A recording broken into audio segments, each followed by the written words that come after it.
Well, hello there, my little buttercups. What's today's episode?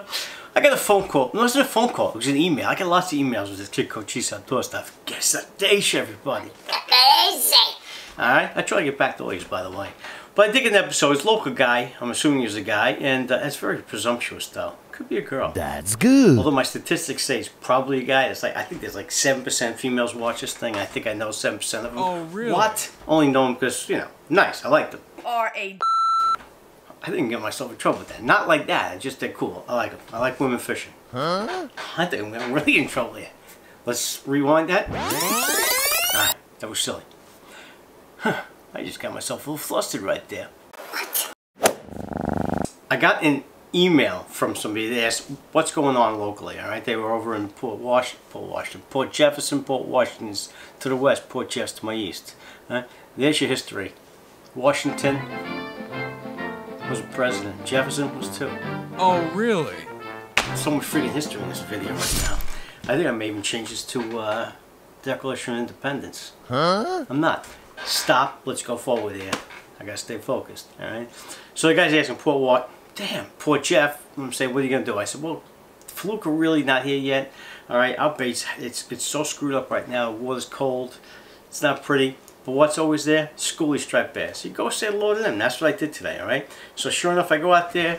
I put my live feed of Instagram like I always do when I go out fishing. So follow Chubby Kid on Instagram right there if you want to see some of the antics out there.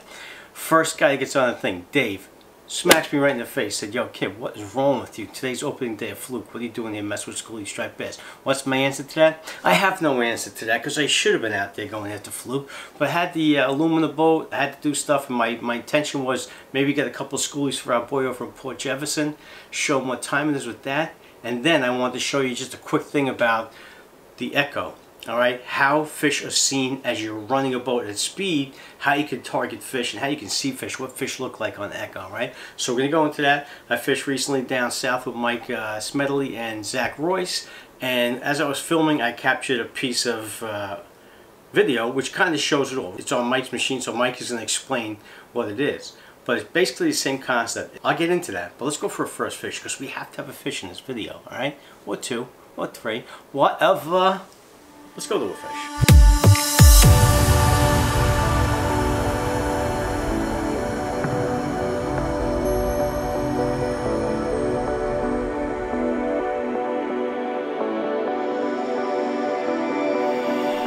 He moves like a ninja.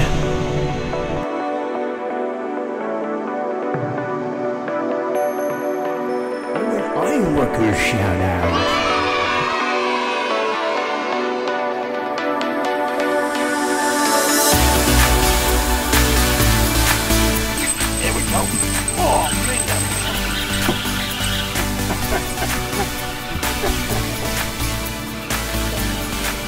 No reason why these fish are out. Like I said, I heard birds, they weren't working. This guy, he's not happy. Definitely a ninja. Come on, I'm not gonna hurt you. I'm not gonna hurt you. I'm not gonna hurt you. I'm not gonna bring you the...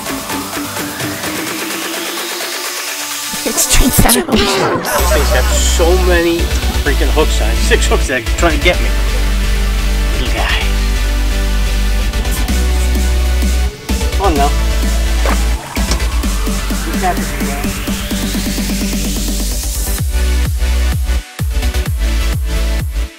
Alright, so guys, as you're running, these fish are going to be vertical lines in your fish finder, or you really call your echo sounder, alright? But they're gonna show themselves as vertical lines in your machine, okay? And beginners are just going to overlook that. They're going to say, that's not an arc, that's not what it shows as a fish. But when you see a series of vertical lines in your screen, slow down, turn around, go back into your wash, alright? That's exactly the track you took, right? And go back there really slow, and you'll see that those fish now will become arcs, alright? They're going to be boomerangs. And what happens is, just picture a cone now, like this, alright? The cone is like this, and the fish is coming through the cone. As you're going Mach 3, it's basically like Top Gun, right? It's like Top Gun. Like you just flew past me. The machine can't really differentiate that. It goes through one side of the cone out to the other cone in a millisecond, all right? The cone is not that big. So as your boat flies through the cone, it basically does a spike. All right, as you go slowly now, what happens is as the fish enters the cone, it's like, hey, what is that? Oh, how you doing? How you doing? As it gets into the middle of the cone, it arcs because it's being able to be seen at. All right, so the faster you go, it's going to be the smaller the boomerang. All right, obviously if you're going Mach 2, the boomerang is not going to be a boomerang, it's going to be a spike. All right, so as you're going, it's going to be like that. It's going to be smaller. As you're really going slow over a couple of miles an hour, you're going to have the nice arc, all right, and the boomerang effect, all right. And basically what that is as the cone happens, the fish is coming into the cone, it's reading it on the front end, it's coming into it, now it's getting bigger because the cone is strongest in the middle, and then it comes back out, all right. Try and make this sound somewhat plain and simple to new fishermen, all right, and that's basically what it is. So conversely, if you're fishing right now and you have this long, thick, squiggly line, it's basically, let me back up here, I'm going to crash into a boat. Basically what you're seeing right there is the fish is basically under your boat. It's in your cone and it ain't leaving, all right? So either you're moving, you're drifting with the fish, or you're not, and the fish is just basically suspended under you, and the cone, the strongest part of the cone, is just locked in on that fish, all right? So some kind of just like, what the hell is that? It's a huge worm. It's basically maybe just a fish basically staged under your boat right there, okay? So that's something to understand. When the fish comes into the, let's pretend the cone is like this. Once the fish comes in and exits the cone, there's your boomerang. When the fish stays in the cone, it's a strong signal, and it's this long squiggly line. It's like, it's still there. It's like, what the hell is going on here? Until that fish leaves the cone, he'll tail off, all right? So these are things I'm just trying to, it's a quick video, and when I was filming down south, it was a perfect example. I filmed Mike's machine, and it basically shows as you're ripping through the spikes, as you're slowing down, the smaller arcs, and then as you're really going slow, you'll see these big boomerangs, all right? It's a great example here, all on one page here. This is us running on plane. You can see how just little dashes, okay? This is us dropped off a plane. See how the arches look very defined? This is us slowing down to almost a drift right now. We're barely moving, and now the arches aren't high. Now they're very flat. The slower we go, the flatter they are. It's pretty interesting. There's all three views at one time right there. High speed 30 miles an hour, down to a crawl about 5 or 6 miles an hour, and then just drifting.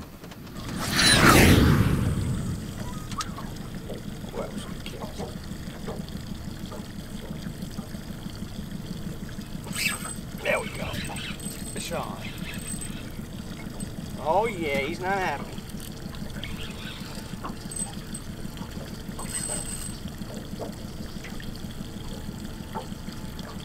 Now these fish never leave. They never leave. They're just too small to do the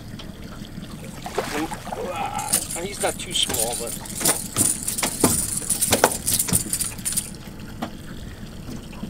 I knew there'd be a fish right where I threw that thing. Oh boy. That's the little guy right there. That's what we're fishing with today. Little, kind of like Joey. But these fish never leave. This guy's going back.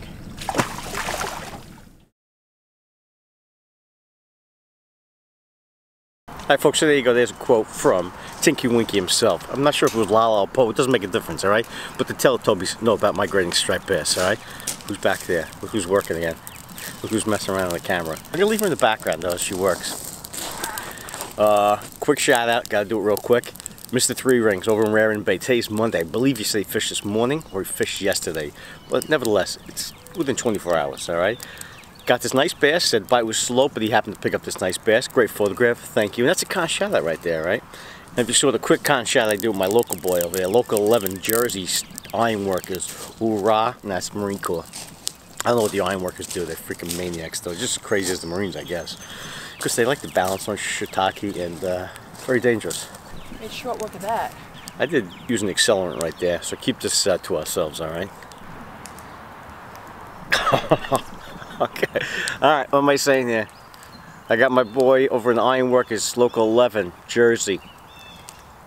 Those guys build the world, really, all right? My buddy Kenny fishes the world, but they build the world, all right? So that's it. Heading out fishing in the morning. Then I'm going out to, as a matter of fact, my buddy, my boy, hashtag Grant D, Ryan D. He has a fluke right there, right? That's what we'll be targeting soon, believe it or not. I gotta run over to the green lawns with my buddy Andy. We'll be fishing there, filming that. We got a lot of stuff going on here. So stay tuned, Kid Coach Cheese Outdoors. We're back in action. We're in the swing of things, alright? Fire. Always have fire. And if you don't have that fire, I'll put fire right here. Watch this. I'll do it all, so don't mess around, alright? Peace, love, and soul. Don Cornelius. And that's a wrap. Hey folks, thanks for watching Kid Coach Cheese Outdoors. Don't forget to subscribe if you like if you subscribe, all that other stuff, alright? Stay tuned for next week's video, the Hudson River Striped Bass Bonanza. Shake it easy, everyone.